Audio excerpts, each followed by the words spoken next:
Maksimkini särki täna ära võtta ei kavatse. Näitas siin. Ikkagi Burjanace võiks olla üks nendest tornidest. Mängitakse lühidalt lahti. Agaptšin saadab palli ka hästi. Keero! Ja siin on olemas! Keero uhkes üksilduses saadab selle palli tagumise posti suunas ja ei ole seal pürgil.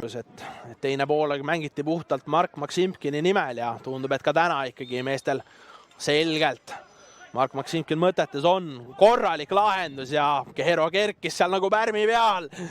Et ei olnudki miskit teha, tundus, et ka kaitsed lihtsalt ainult silmasid ja oli seal mees Frolovist ikkagi vaat, et juba selles võrdluses on, ütleks niimoodi, et üsna kehvasti jagatud mängijad, et kui mehed seisid, siis oli Keero Frolovist vaat, et sükene 2 peajagu pikem ja kui see mees veel et seal palliga vastu peakohtuniku tabati ja see siis tihti tähendab seda, et kui palli mängiv võistkond. Vaatame selle olukorra ära ja siin on pahandus vajas ka. Unitedil ei ole palju vaja, neil on vaja ainult seda ühte olukorda ja sellest ühest piisab, et see viiks siia väljaku murule tagasi tuua. Jällegi, sükene värav, mille ikkagi suure tõenäosusega saab sinna kooliraha arvele kirjutada, et olgu see ka ära fikseeritud, et värav siis Ovusu nimele ja selle olukorra lõpetuseks ikkagi näib, et see kõige parem kokkuvõtte selle värava kohta ikkagi on kooliraha. Et läks korraks juba selle palli peale väravast välja, jäi kellegi maale, seejärel taganes väravasse.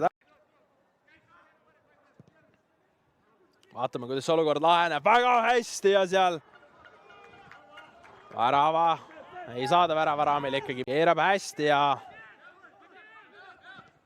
lõpuks ei õnnestu ikkagi söötu panna. Mätas on nüüd uhkes üksilduses ja sealt on võimalik minna ka ja tuleb. Ja Mätas saab kätte, vaatab korraks kontrollivalt ka abikohtuniku suunas. Unitedi 2 vastust hetkel tähendab seda, et koduvõistkond on seda mängu juhtima asunud ja vaatame selle olukorra ära. Mätas ja ikkagi tahaks öelda, et tegelikult jällegi pisut värav, mille saab kergelt Kabareiko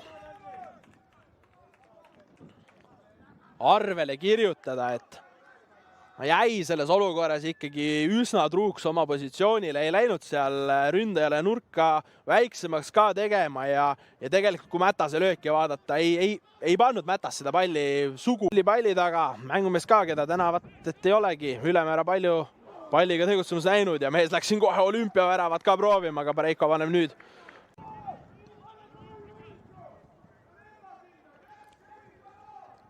Ja saame näha samalt poolt nurgalööki andis siis väga teravalt sinna värava peale kärin ja olümpiavärav on vist olemas ja seal minnakse Begošvilit õnnitlema ka. Selliseid asju ei näe palju, mulle meenub kohe, et eelmisel hooajal või üle-eelmisel hooajal sai esiliigas hakkama. Näitab, et eks varjeruum vaatab need asjad üle, seal apelleeriti muidugi sellele, et väravavahti takistati, aga ei oskagi öelda ja teiselt poolt saame öelda, et Begošvili poolt ideaalne. Ei ole võimalik täpsemini anda sellises olukorras seda nurgalööki. Toke, kes pandi esimest posti justkui markeerima, liikus sinna, aga Tokel täpselt üle pea ja Pareikole püüdmatusse kaugusesse. Tulemuseks see, et United juhib kohtumist 3-1. Jonga ka hästi liikunud, Toke teeb korralikult üle astetega, tuleb sealt löök ka, aga pürg on hästi omal kohal olemas ja oli ikkagi väga hästi liikuv toona. Lõppu võtab ette ja ei lähe palju postist mööda. Seisema saanud, aga ei oleks ka sugugi esimene värav sellel hooajal sellele mehele olnud siin. Käega mängule Unitedi pink, vaatame ära, siin tuleks uhkes üksilduses, on võimalik ka ja tuleb ära. United saab oma 4. kätte ja Trans on mudas ja parema käe tõstma, aga vaatame. selline selgelt tugev pall sinna alla nurka ei olnud ja sellest kaameranurgast ei saagi päriselt aru, et kas seal oli ka kaitsepuude vahel, et millest see pall sellise... Jah, seal oli ka kaitsepuude vahel, et kampaania üritas seal kõigest väest veel jalga vastu saada, aga pall võttis siis seda sorti puute, et põrkas seal üle Pareiko ja Pareikol ei olnud miskit teha. Õunapuu sealt esimese palli justkui võita sõitis, Ovuussu seejärel ja siit on olemas ja Pareiko kukutab ka ja nüüd on Pareikol peaks kollane kaart all olema ja see tähendab, kui ma siit ei eksi, siis Kastransil on isegi vahetusi alles. Siin peaks olema tegelikult kõik vahetused tehtud, mis tähendab, et väravat peaks kaitsma minema mõni väljakumängija. Ja Pareiko, ütleme nii, et ikkagi üsna kehv mängimisele võidule Transi üle. Küsimus on suures pildis ainult seisus. Õunapuu on valmis pannud, tuleb lööka ja sealt korralikult paremasse alla nurka pannakse ära. United saab oma tänase kohtumise 5. kätte.